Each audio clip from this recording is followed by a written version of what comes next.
I am sitting in a 2010 Dodge Charger. We're going to be adding a Fobik key. We only have a Y170 present, so we need one with remote functions. OBD2 ports right up there. You can see right to the left of the brake pedal above.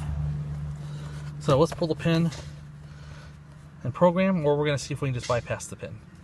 Dodge, and let's go ahead and put the key in there, turn it on.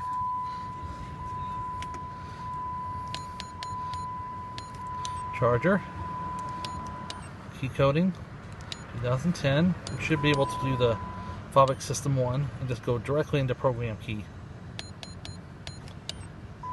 That's it, it's programmed. Take the key out. There's our buttons.